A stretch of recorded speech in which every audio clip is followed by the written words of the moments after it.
Chapter 9, the laws pertaining to Tzitzis. This is a very long chapter, so it will be broken up into two parts. Number 1, the mitzvah of Tzitzis is great. The Torah relates that it is equivalent to all the other mitzvahs, and that they are all dependent upon it. As Bamidbar states, and you shall see them, and you shall remember all the mitzvahs of Hashem. How are Tzitzis representative of all the mitzvahs? The word Tzitzis is numerically equivalent to 600. Each Tzitzis has 8 strands and 5 knots, bringing the total 613. The number of mitzvahs in the Torah. Accordingly, each man should have a talis cotton, which he wears the entire day. The Arizal explains that according to the Kabbalah, it is also desirable to wear tzitzis at night. Mishnah Berurah. It should be of white lamb's wool.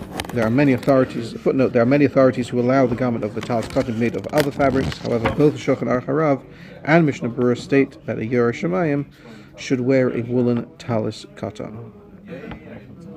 So it should be of white lamb's wool, be of the required size, 3/4 of a cubit long and half a cubit wide. Footnote: Shirid Torah defines a cubit as 48 centimeters, slightly less than 20 inches. Rav Moshe Feinstein defines it as approximately 51.4 centimeters, 21.25 inches.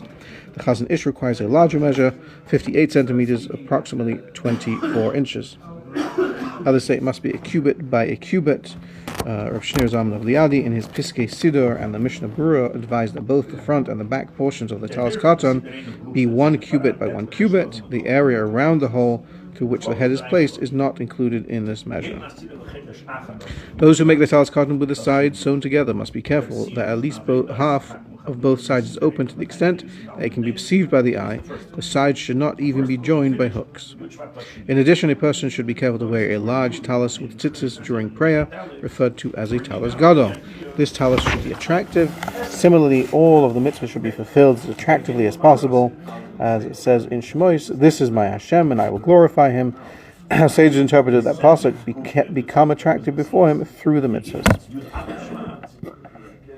One should take care to purchase tzitzis from a trustworthy person who spun the wool and made it into the strands in the proper manner, with the explicit intention that it be used for the mitzvah. The strands must also be of the required length. 2. A person who can wear only a talis made of linen may not use tzitzis of wool because of the provision of shatnez, which forbids mixtures of linen and wool. There are those who allow the corners of the garment to be made of leather and then have woolen tzitzis attached to them. However, there are other authorities who forbid this practice. 3. The hole through which the tzitzis are hung should not be more than 3 thumb breadths from the edge of both the width and length of the garment. Certain opinions say that the thumb breadth should be measured at the thumb's short joint, i.e. the fingertops. It is proper to follow this opinion, though it is more stringent. This is required because the Torah states that tzitzis should be tied to the fringes of one garment. Anything above 3 thumb breadths is not considered as the fringes, but rather part of the garment itself. If one made the hole further than 3 thumb breadths from the edge, it is unacceptable. This applies even if, when the person ties the tzitzis, he pulls the knot and thus causes the fabric to fold until the hole is less than 3 thumb breadths from the edge. Similarly, it is unacceptable if, after tying the tzitzis farther away from the edge than required, the person cut away the fabric from the hole so that it will be closer than 3 thumb breadths. This decision applies because the Torah requires us to make tzitzis and not to use what is already made, as explained in Law 6. Also, the hole should not be closer to the edge of the garment than the distance from the end of the nail of the thumb to its middle joint. Anything close to the edge is not considered as on the fringe of the garment, but rather below the fringe. If the hole was placed the appropriate distance from the edge, but when the tzitzis was tied to the garment, the knot was pulled and the measure reduced, it is still acceptable. There is a question whether threads that extend from the edge of the garment, which are not woven together, are to be included within this measure or not. Therefore, they should be cut off before one ties on the tzitzis. See Law 6. For a talis cotton, there are those who follow the custom of making 2 holes adjacent to each other on a diagonal in the form of the vowel tzere. The tzitzis are pulled through both holes and thus hang on the garment from the outside. 4. If when the tzitzis were tied to the garment, the hole was within the required measure, and afterwards a small portion of the garment, either next to the hole or on the garment's edge, became torn to the extent that the tzitzis are less than the minimum distance from the garment's edge, the tzitzis are still considered as acceptable. The Torah requires only that the tzitzis not be below the fringe, and when they are being made as Bamidbar states, you shall make tzitzis on the fringes of your garments. Nevertheless, at the outset, one should make a border around the hole and around the edge of the garment, so the distance will not become less than from the tip of the thumb to the middle joint. 5. It is customary to tie the tzitzis so that they contain 5 double knots and 4 groups of coils. One places the 4 strands through the hole and ties them with a double knot. Then one winds the long strand, referred to as the shamash, around the strand 7 times and ties another double knot. Then one winds the shamash around 8 times and ties another double knot. One winds it around 11 times, ties a double knot. Winds it around 13 times and ties another double knot. The tzitzis are more attractive when the lengths of the spaces between the knots where the shamash is wound around are all equal. Therefore, the coils in the first space should be more distant from each other. In the second space, they should be closer, and the third and fourth spaces even closer.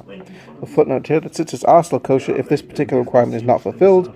Furthermore, it is not even necessary to use only one strand as the shamash. As long as 12 thumb breadths remain from each strand, they are kosher. Shulchan Aruch. The length of each strand from the beginning of the first knot until its end must be at least 12 thumb breadths. Footnote 20, i.e. 24 centimeters, between 9 and 10 inches according to the Shir Torah, approximately 25.7 centimeters, slightly more than 10 inches according to Rav Moshe Feinstein, approximately 29 centimeters, or almost 12 inches according to the Chazon Ish. It is more attractive if the wound portion of the tzitzis is 1/3 of its length and the loose strands 2/3. Each of the 4 wound sections should be at least a thumb breadth. Thus, the entire wound portion should be 4 thumb breadths and the loose strands 8 thumb breadths. If the strands are longer, then it is appropriate to make the wound portion longer. It is beneficial to tie the same 4 strands on one side of the knot and the other 4 strands on the other side of the knot each time. Thus, each of the 4 long strands, which were divided in half when the tzitzis were tied to the garment, will be half on one side and half on the other side. 6. Difficulties arise if a person tied the tzitzis in the following manner. He took one very long strand and did not separate it into 4. Rather, he folded it into 2, inserted the 4 folds into the hole, tied them, and then separated them into 4. This is unacceptable because Devarim states, "Make tassels for yourself." As sages explained, we are required to make and not use what is already made. It is necessary that tzitzis be made in the proper manner when they are being tied to the garment. It is unacceptable if they were made in an improper manner and then an alteration was made so that they later appear proper.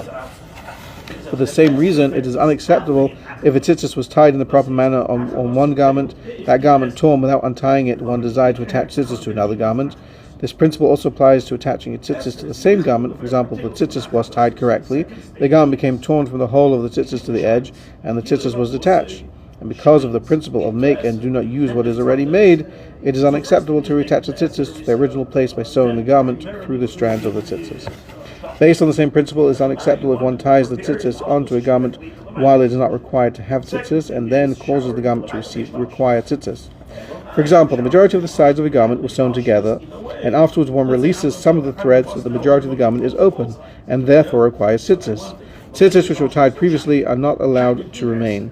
They are unacceptable because of the principle make and do not use what is already made. Rather, one must untie the tzitzis and retie them in the proper manner. 7. Before a person wraps himself in his talis, he should check the tzitzis, see that they are kosher. In addition to the tzitzis loose strands, one should also check those inserted through the hole and those wound around. One should also separate the strands so that they are not tangled together. However, if one delayed coming to the shul and checking separating the tzitzis will prevent one from participating in communal prayer, it is unnecessary to check or separate them.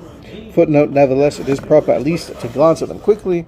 On Shabbos as well, it is preferable to check one's tzitzis. Mishnah Berurah. 8. Generally, a blessing associated with the mitzvah should be recited before fulfilling it.